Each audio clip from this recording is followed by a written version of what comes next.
एक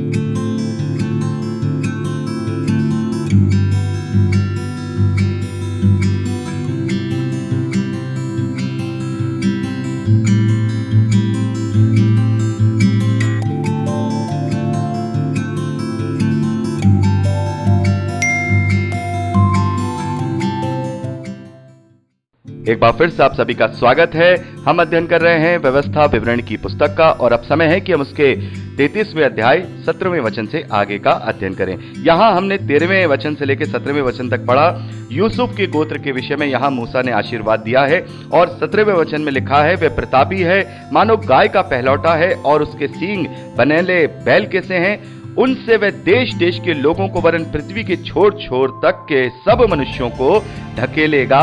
वह एफ्रेम के लाखों लाख और मनुष्य के हजारों हजार हैं। मेरे प्यारे बहनों, यहाँ पर जैसा कि मैंने पिछली रिकॉर्डिंग में आपको बताया कि यहाँ इन दोनों गोत्रों की मिलाकर, यूसुफ के गोत्र को भी मिलाकर के तीनों की गोत्रों की जो संख्या है वो इस कदर से बढ़ जाती है जिसकी वजह से इनका बाहुबल बढ़ जाता है, जिनकी वजह से ये प्रतापी कार्य कर पाते हैं और यही आशीष का वचन उनके जीवन में भी लागू होता है। और यहाँ जो मेन बात मैं आपसे करना चाहूंगा, एफ्रेम के लाखों लाख और मनुष्य के हजारों हजार हैं।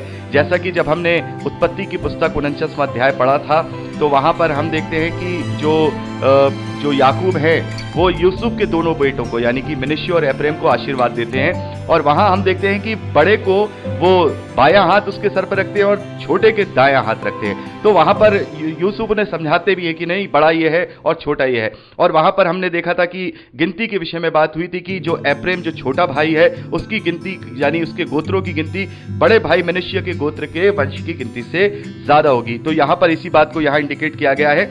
एफ्रेम के लाखों लाख यानी एफ्रेम छोटा भाई है, उसका जो वंश होगा वो लाखों लाख होगा, लेकिन मनुष्य के हजारों हजार है। यानी मनुष्य भले ही बड़ा भाई था, यूसुफ का बड़ा बेटा था, लेकिन उसके जो वंश की जो संख्या है वो छोटे बेटे एफ्रेम के वंश की संख्या से कम है।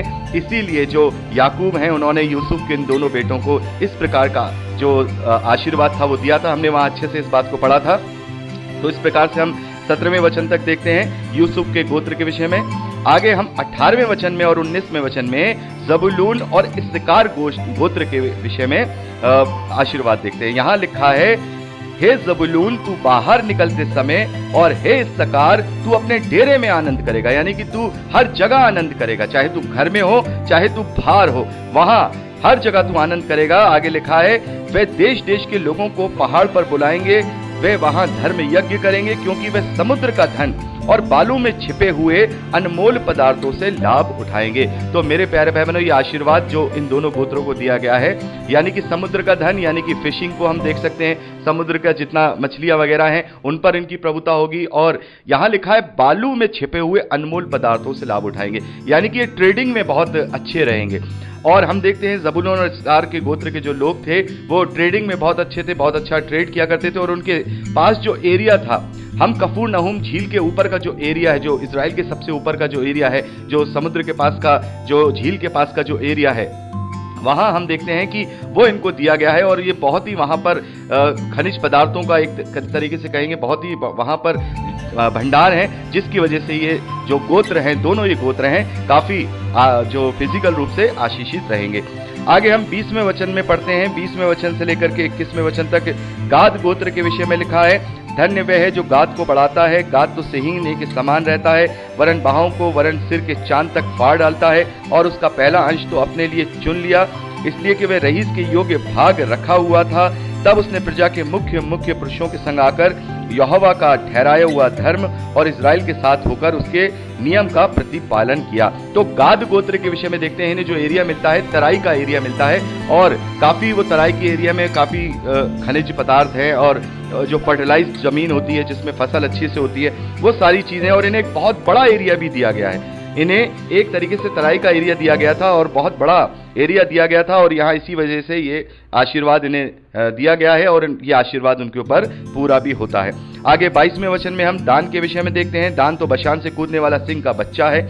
और जब हमने याकूब के विषय में देखा था उत्पत्ति की पुस्तक 49वें अध्याय में, जब दान के विषय में वहां उसने उसके लिए भविष्यवाणी की थी उसके गोत्र के लिए, तब उसने कहा था ये सांप की तरह उसको वहां बताया गया था। और हम देखते हैं कि जो दान का गोत्र है प्रकाशित वाक्य में हम देखते हैं अब वो उन इजराइल के 12 गोत्रों में से बाहर कर दिया गया है।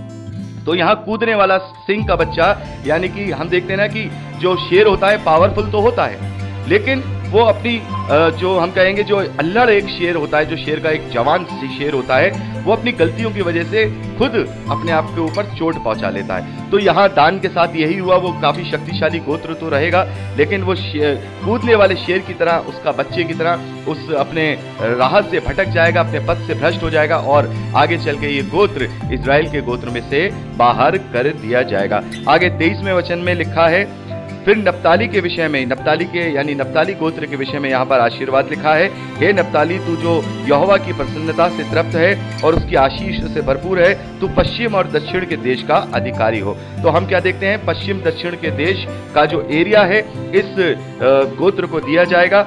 आगे हम देखते हैं 24वें वचन में, फिर आशेर के विषय में यहाँ पर आशीर्वाद देखते हैं। आशेर पुत्रों के विषय में आशीष पाए, वे अपने भाइयों में प्रिय रहे और अपना पांव तेल में डुबोए, तेरे जूते लोहे और पीतल के होंगे और जैसे तेरे दिन वैसे ही तेरी शक्ति हो। तो मेरे प्यारे भाई बहनों, यहाँ पर हम देखते हैं कि जो आशेर गोत्र के जो वंशज थे उनका काम यही पाया गया। हम यहाँ पर देखते हैं कि वो तेल का काम करने वाले थे और लोहे का काम करने वाले थे, पीतल का काम करने वाले थे, यानी कि जैसा जैसा यहाँ आशीर्वादों में सभी गोत्रों को बताया गया है, वैसे वैसे उनके वंशजों ने आप उसी आशीर्वाद के तहत अपनी लाइफ को जिया है और वैसे वैसे उन चीजों में वो बड़े हैं। तो इस प्रकार से हम सारे गोत्रों के विषय में यहाँ पर आशीर्वादों को यहाँ पढ़ लेते हैं। और एक गोत्र यहाँ पर हम मिस देख रहे हैं, शिमोन के गोत्र के विषय में कोई यहाँ पर आशीर्वाद नहीं दिया गया है। लेकिन मेरे प्यारे भाई बहनों, जैसे कि हम देखते हैं याकूब ने जब आशीर्वाद दिए हैं गोत्रों को, तो लेवी और शिमोन को एक साथ लेकर के आशीर्वाद दिया है। तो संभवतः इस वजह से शिमोन को यहाँ पर जोड़ा नहीं गया है। लेकिन हम देखते हैं कि यहाँ आगे जब पढ़ते हैं तो समस्त जो इजराइल है उसको यहाँ पर आशीर्वाद भी दिया गया है। यहाँ 26वें वचन से हम देखते हैं, हे यशूरून, ईश्वर के तुल्य और कोई नहीं, वह तेरी सहायता करने को आकाश पर अपना प्रताप दिखाता हुआ आकाश मंडल पर सवार होकर चलता है। अनादि परमेश्वर तेरा ग्रहधाम है और नीचे सनातन भुजाएं हैं। वह शत्रुओं को तेरे सामने से निकाल देता है और कहता है कि उनको सत्यानाश करो, और इजराइल निडर बसा रहता है। अन्य और नए दाखमधु के देश में याकूब यानी इजराइल का सोता अकेला ही रहता है और उसके ऊपर के आकाश से ओस पड़ा करती है। हे इजराइल, तू क्या ही धन्य है। हे यहोवा से उद्धार पाई हुई प्रजा, तेरे तुल्य कौन है। वह तो तेरी सहायता के लिए ढाल और तेरे प्रताप के लिए तलवार। तेरे शत्रु तुझे सराहेंगे और तू उनके ऊंचे स्थानों को रौंदेगा। तो इस प्रकार से हम देखेंगे कि ये जो अलग अलग गोत्रों को जब यहाँ पर आशीर्वाद दिया गया है, उसके बाद हम देखते हैं कि सभी को, सारे इजरायलियों को आशीर्वाद दिया गया है। लेकिन ये आशीर्वाद जो दिया गया है, यहाँ इस शब्द पर हमें ध्यान देना होगा। यहाँ लिखा है, हे यशूरून, हे यशूरून। मैंने आपको बताया ना, यशूरून कौन है? उस इजराइल को संबोधित किया जाता है जो इजराइल परमेश्वर के रास्ते पर चलने वाले हैं, उसकी व्यवस्था पर चलने वाले हैं, वो यशूरून है। तो ये जो यहाँ ये जो पूरा आशीर्वाद के जो वचन 26वें वचन से लेके 29वें वचन तक लिखे हैं, तो उस इजराइल के लिए लिखे हैं जो इजराइल परमेश्वर के रास्ते पे चलने वाला है। यदि वो उनका मार्ग भटक जाएगा तो ये सारी चीजें उनके लिए नहीं है। जैसा हम देखते हैं, जब तक इजरायली परमेश्वर के मार्ग पे चलते रहे, परमेश्वर उनकी ढाल बनके इन तमाम बातों को जो है यहाँ पर लिखी हैं उनके साथ पूरी करता गया। लेकिन जैसे ही वो परमेश्वर के विरोध में गए, उन्होंने अन्य देवी देवताओं को अपनाना शुरू किया, वैसे ही परमेश्वर की उन सारे दुष्परिणामों को जो अभी हमने 28वें अध्याय में पढ़े हैं, उन पर उसने डाला, उनसे अपना मुंह फेर लिया और वो इजरायली तितर बितर हो गए। तो मेरे प्यारे भाई बहनों, इस प्रकार से हम यहाँ पर सभी गोत्रों के विषय में और इजरायलियों के विषय में आशीर्वाद के वचन देखते हैं। ये अंतिम आशीर्वाद मूसा ने इजरायलियों को दिया है और इसके बाद जो मूसा हैं अब उस पहाड़ पे चले जाएंगे और फिर वहां से कभी नहीं लौटेंगे। यहाँ 34वें अध्याय को अभी हम पढ़ेंगे तो वहां पर मूसा की वो सारी बातों को यहाँ पर लिखा गया है और मैं चाहूंगा इसे हम बड़े ही डिटेल से इसका अध्ययन करें। तो अगली रिकॉर्डिंग में हम 34वें अध्याय पहले वचन से आगे का अध्ययन करेंगे, जहां पर मूसा की मृत्यु का वर्णन दिया गया है। प्रभु आपको आशीष दे।